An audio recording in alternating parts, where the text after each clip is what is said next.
As Banks and I came to get Murphy, officers Register and Marks accompanying us, I couldn't help but reflect on the night before. He was still sitting on his bunk, the indention he would leave likely to be the only lasting proof he was ever there at all. When we told him to come get cuffed up, he obeyed meekly. The black box went on, his hands shackled before him, and when the door opened, Murphy looked the picture of a dullard. I could see a small glob of peanut butter at the corner of his mouth, the only meal I had ever seen him eat while he was here, and Banks wiped it with a napkin before he led him down the hall towards the killing floor. As he walked, I couldn't help but think about the night before. The night before Murphy's execution had been eventful, but not in the way I had expected. I hadn't wanted to work another night in the death house, but after seeing how excited Banks was for the end of our 7-day work weeks, I couldn't cheat him by quitting on him. I smiled and told him that sounded good before grabbing my stuff and heading home. The last thing I wanted to do was sleep right now, but I knew I would need some rest if I was coming back tonight. I would need my wits about me for the final night. When I finally got to sleep, I was plagued with nightmares. I knew I needed to sleep, but I kept shaking myself awake with dreams of that oozing sea. In my dream, the lights never came back on. In my dream, the water just kept rising and rising. It would fill my screaming mouth, my nose, cover my eyes in darkness, and hiss at me as I drowned in it. I would come awake, struggling for air, and fall back asleep to be chased anew by that dark tide. When my alarm went off at 4:30, I desperately wanted to throw it across the room. Banks was waiting for me with a list when I got to work. "One more night, buddy. After tomorrow night, the warden says we won't need a night detail here anymore. We can just lock the wing up when we go home at 6 p.m. Aside from your usual cleaning, can you set up some chairs? The warden said we'd have to manage the setup since we didn't have orderlies yet. If you set up 10 on one side, I'll set up 10 on the other side when I come in tomorrow. Also, I'm sure he won't eat and he won't answer you, but you can ask Murphy if he wants his last meal or not." I shuddered. I don't really want to talk to him if I can help it. Banks shrugged. "At least let the cameras see you go over and talk to him. I'll see you in the morning, all right?" And with that, I was alone. I put off talking to Murphy for as long as possible. I set up the chairs, unfolding all 20 and placing them in front of the long glass window that showed the observers the inside of the killing room. They had once called the whole area the killing floor, but now the showroom had shrunk to a 20 by 20 box with an upright bed that looked like a cross. We would strap Murphy to that bed tomorrow, pump him full of chemicals, and the state would celebrate our humane and ethical murder of Alex Murphy. He deserved it, of course. I couldn't deny that as I set up the chairs. He had murdered those women in cold blood, and their families would likely show up tomorrow to see that justice was served. I was as far from anti-death penalty as it got, but it seemed like hypocrisy to treat it like anything but what it was. We were killing someone who needed killing, plain and simple. Don't church it up with needless morality. I cleaned the warehouse as best I could, even wiping down the glass observation window, before moving into the main hallway with a mop and bucket. I looked down the hallway then, down the rows of cells, and blinked rapidly as I tried to dissipate the moving shadows. They were clambering up the walls, scuttling in and out of the cells, peeking into Murphy's cell like children at a zoo. They all lived at the corners of my vision, but they saw no need to hide now. I'd seen them after all, and I guess there was no point being subtle. I put my back to them, mopping down the hallway. I cleaned the well-polished linoleum, someone having recently shined it up, and mopped each cell along the way. I propped my bucket in the door, just in case they decided to try to lock me in, and kept my keys close at hand. The shades were active, but they didn't hinder me tonight. They practically vibrated with excitement whenever I caught a glimpse of them. Were they anticipating Murphy's death too? If so, why? They clearly had some connection with him. Hadn't he brought them with him? The fact that I'd watched him upchuck one the night before seemed to indicate that he had. So, why were they so energetic tonight? The question made me think a little harder about what would happen tomorrow night when we shuffled Murphy loose the mortal coil. Would they let us? Indeed, if they meant to stop us, they would have done it by now. But was the prospect of them wanting him dead any better? What were these creatures he had brought with him? And why did these smiling devils want him here? I puzzled these things over as I cleaned, and it was 3 a.m. when I stepped out of the last clean cell. I looked up the hall to Murphy's door. I couldn't put it off any longer. I approached the cell, peeking in to find him sitting on the bed and staring at the same patch of wall. He'd been staring at that spot for almost a month now, his butt never leaving the spot. I imagined we'd have to throw that mat away once he left, and was thinking, why couldn't I smell him? Despite having eaten nothing, he remained remarkably unchanged. He still bore the look of a mental patient, haggard and maybe a little underfed. I cleared my throat, trying not to think of him with black fluid sliding out of his mouth, and asked the question I had been sent to ask. Murphy, as you know, tomorrow it's execution day. Sarge says I need to ask what you'll have for your last meal. It can be anything, but I need to know what you want, so I can tell the kitchen. Murphy, as expected, just sat there. I shook my head, not sure what I was expecting, and started to turn away. I'd taken 2 steps down the hall when a rusty voice creaked from an unused throat. PB, and J, please. I stopped, thinking I had made the exchange up. I stepped back to the little window and saw that Murphy had turned his head to look at me. A runner of drool slid from the corner of his mouth, and he sucked it back in with minimal effort. I tried not to shudder, tried to pretend I hadn't seen Midnight Black, and asked him to repeat himself. PB and J, no crusts, 2 milks, please. I nodded, writing it down on my notepad. So you can talk. He nodded, his throat swallowing with some effort. I'm sorry for what will happen. I didn't know what they meant. But he started to gag then, his breaths becoming watery as he choked on his own saliva.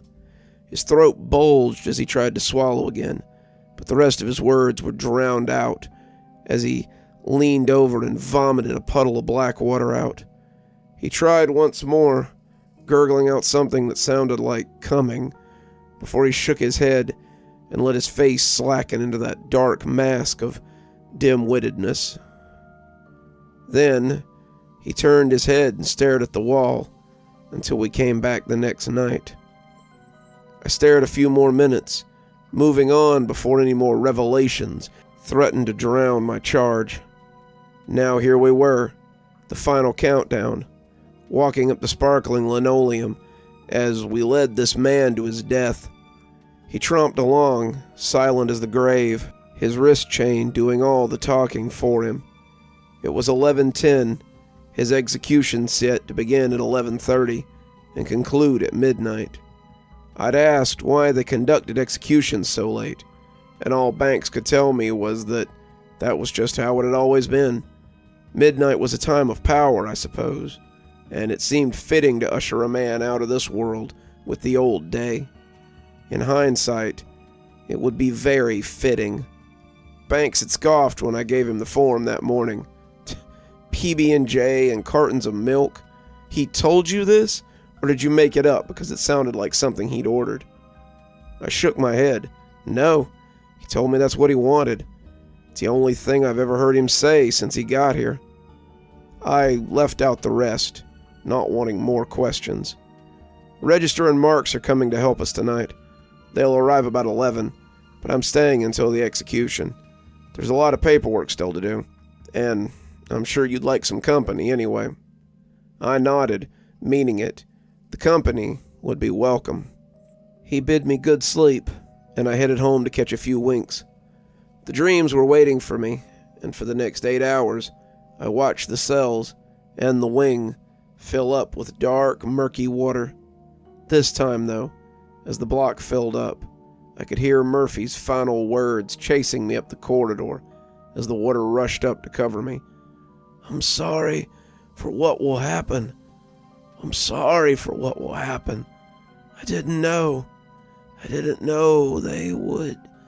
But his words were always drowned out by my own gagging breaths as I slowly choked on the inky sea of my nightmares.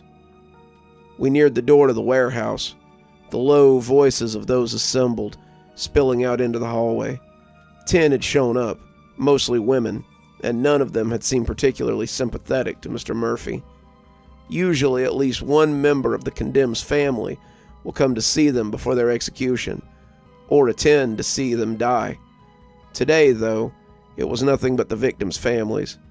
They'd been escorted in through the west gate, led through the rabbit run, and let in through the side gate that would let them into the warehouse's back door.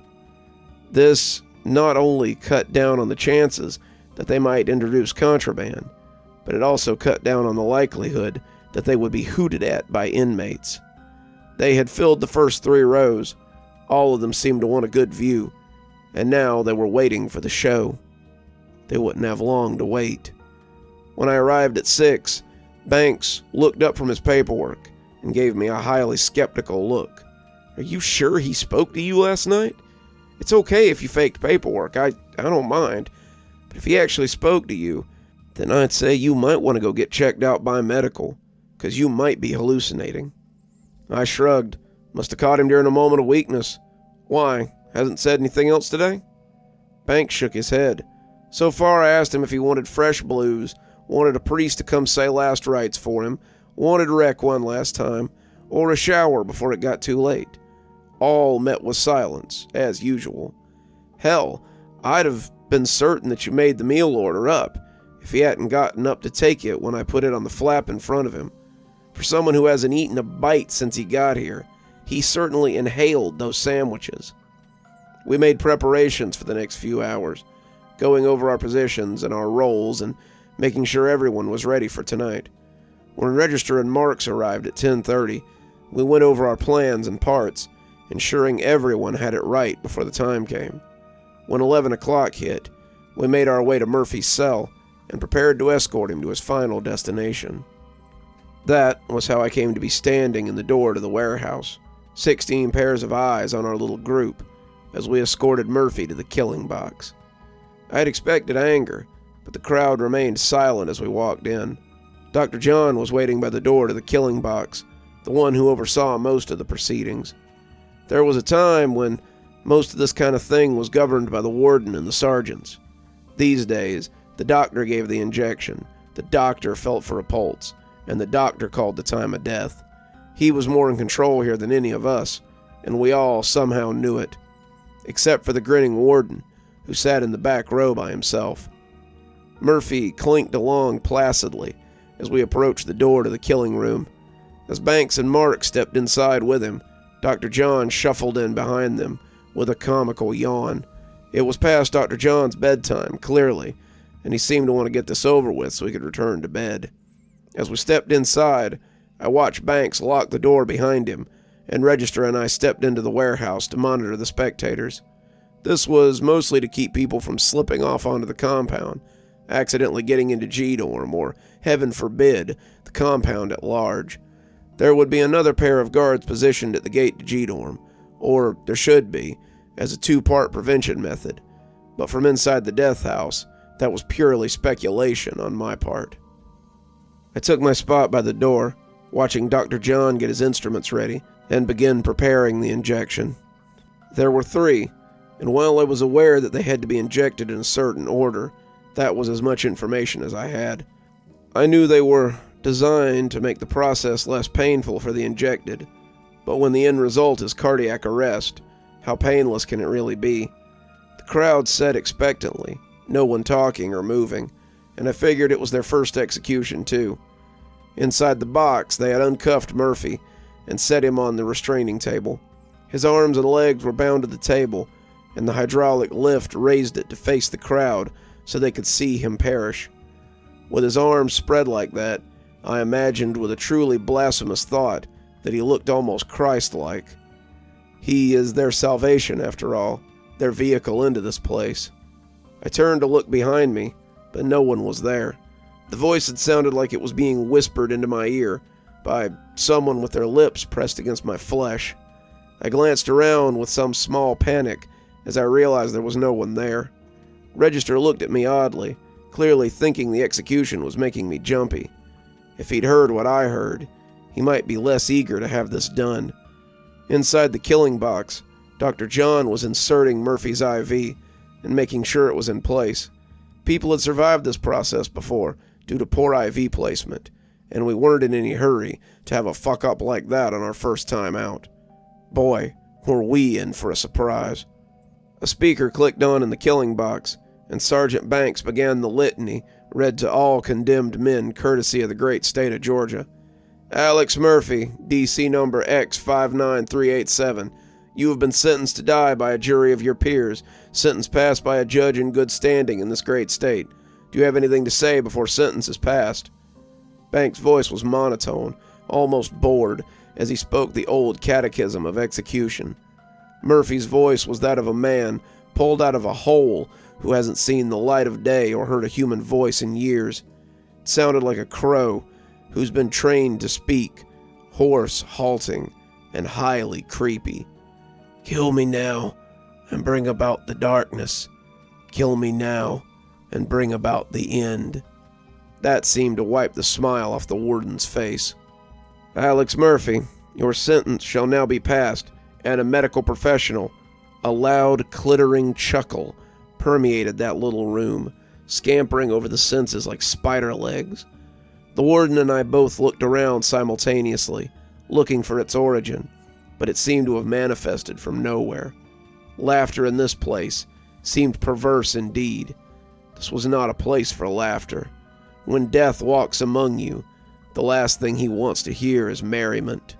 Shall administer a lethal dosage of chemicals approved by the state until such time as you are dead, in accordance with state law. A second chuckle skittered through the crowd, and now the people had begun to murmur. I advised them to remain quiet during the final order, and they calmed a little. I was glad they had, because my stomach was doing backflips. If I heard much more of that tittery, canned laughter, heard it again for the rest of my life, I would surely be ready for the nuthatch. If Banks heard it, it didn't affect him at all. May God have mercy on your soul. The time is 11:35 p.m. You may proceed when ready, Doctor. Dr. John nodded and inserted the first needle into the port on the IV bag. The chemical turned the saline a funny color as it flooded the bag. Dr. John lifted his watch, making a note of the time and counting off until he could inject the second syringe. Each one had to be done in a certain order and at a certain time to ensure maximum effect. Murphy seemed to slacken as the drugs took effect, hanging in his restraints with a serene look of bliss etched across his face. His lips moved, the speaker now cut out so we couldn't hear what he was saying, but it must have not set well with Banks. I could see Banks tell him to be quiet, his lips easier to read than Murphy's, but Murphy went right on talking, it seemed. Something moved beside the door to the killing box then, drawing my attention. The shadow lingered by the door, and I couldn't be sure that it wasn't always there, except it hadn't been. As I watched it hang there, it grinned at me from its perch in the corner.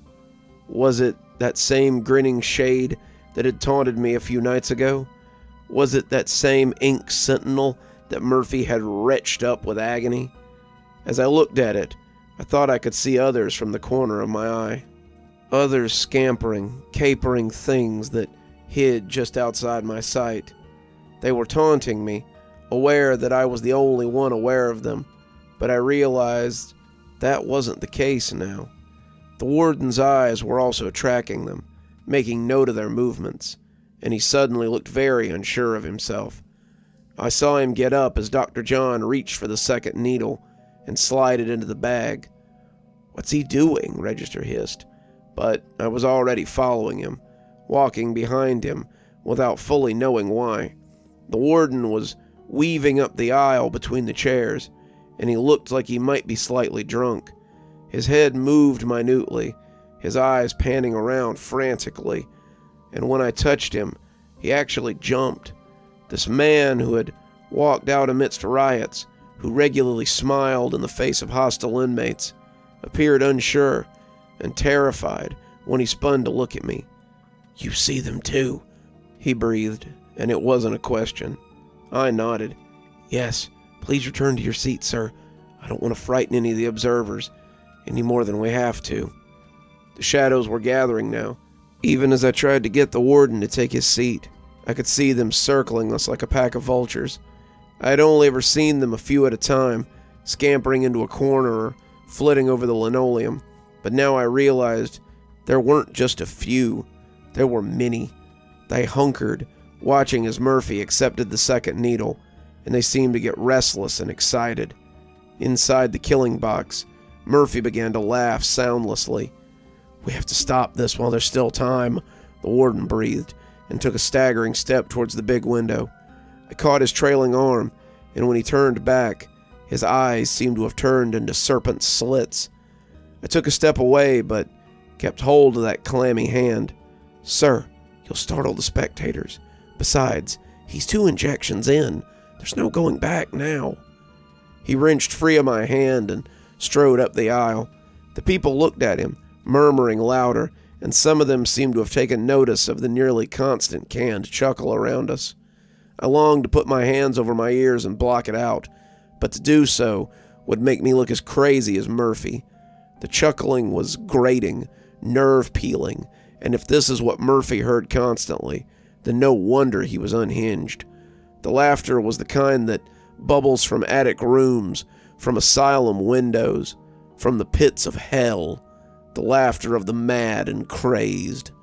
The warden came right up to the glass and pounded on it, just as Dr. John squirted the last of the solution into Murphy's IV. The liquid was now a striking color in the IV bag, and I saw the last half of the hypo go in with a jerk of surprise. The warden was telling them to stop, telling them to halt, telling them that the execution had been canceled for now and would pick up again later. Dr. John looked at Banks and then back at the warden before leaning forward to shake his head and to press the talk button. "Sir, with all due respect, it's too late." "Are you deaf? I said stop it. I am the warden. This is my world. If I tell you to stop, you—" "Sir, that was the last injection. He's probably already—" That was when Murphy, his head having fallen to his breastbone, started laughing again. As I watched, he had gone slack, his body jerking only once before his head dropped, and he appeared to be asleep. He had taken on the slackness of death for a count of 5, and for a moment I had thought the warden's fears were baseless. Suddenly his head sprang up, though, and his laughter spilled out of him like puke from a drunk. I saw Banks and Marks take a step towards him, Dr. John stepping away in confusion, before Murphy really did retch, and the black slime spilled out of his dead throat and onto the ground. The officer stepped back then, the goo pooling on the floor as it began to puddle in that small room. Even around the vomit, Murphy laughed in that weird, wet way. Someone in the crowd began to scream. Someone else began to vomit. I saw Banks reach for his keys, his other hand covering his own mouth, but it was too late. The vomit was black and inky, and it began to fill the room with a frightening rapidness. Before I'd taken a handful of steps, it was creeping up the side of the room and pooling against the glass. Banks was wading through it to get to the door, Mark nowhere to be seen now, and he grabbed Dr. John as he pulled him along beside him. The warden hissed like a cat when he saw their destination and slammed his fist against the glass. "Don't you dare! It cannot be released!" I saw many of the observers running for the doors, but Register had closed it against them. They couldn't be allowed to just run free on the compound. The spite what was happening here. Register was having trouble keeping them corralled, and when I turned to help him, I heard a loud crunching from the glass. The warden was rapping his fist on the darkening glass as Banks tried to open the door. His pounding had cracked the thick protective covering, and I could see the spider cracks sliding up it as the liquid pressed from the inside. It burst, suddenly and apocalyptically, knocking the warden backward and spilling the inky dreck into the warehouse. As it crept closer to me, I began to run for the door. Some enterprising guest had seen the glass break and punched Register in the mouth, knocking him away from the door. He was leaning against the wall, his jaw swelling, and the people spilled out onto the darkened yard. I glanced back and could already see the blackness sloshing out through the hole that had made it. Murphy's head was lolling back, dreck still falling from his lips. As the room swelled with the tide of ooze, I reached down to help Register up, his eyes still riveted to the black creep of death as it started to cover the chairs, and I could see why now. The frothing pudding seemed to be sprouting hands, whole shapeless arms in some cases. They were drawing whatever happened to be in their area into them as they flowed outward, sucking it into that inky soup. The very ooze itself seemed to vibrate, the creatures being gladly drawn into the writhing mass of black pudding. I did not want to join that hellish party. When I dragged Register out, I pulled the door shut behind me, already hearing the incessant laughter bubbling up from the growing pile. The warden was once more in command of the yard, though I hadn't seen him since the glass burst. He was assuring the spectators that they had all simply suffered some kind of delusion, a gas leak or something, and everything would be fine. He instructed Register and I to get these people to the parking lot before turning back to the warehouse doors. The last image of him that I will ever have, is of him staring at that hateful building, the windows becoming glossy pools of midnight. When we got to the parking lot, I got in my car and drove. Register shouted at me, told me to come back, but I wasn't listening. The last thing I wanted to do was go back to that place, and as I pulled out of the parking lot, he slapped at my door and tried to chase me. He's gone now, left gawking in the parking lot, still a slave to Stragview. I won't be going back, though. Alex Murphy's execution was far from successful, and I don't want to know what will become of any of it afterwards. My only hope is that the tittering in my head gets quieter the further I get from the prison. Good evening, everyone. It's me, Dr. Plague. Thank you so much for joining me for tonight's story, and I hope you've been enjoying our trip to Stragview this week, topped off by the Laughing Audience crossover. It's been a real treat to write these stories for you, and I hope you've enjoyed hearing them as much as I've enjoyed writing and reading them. I just wanted to break in to tell you all how important you are to me, and how much I enjoy your patronage here on YouTube, or anywhere that you listen. Rest assured, this may be the end of my first Stragview book, but it won't be the end of our trips to Stragview, not by a long shot.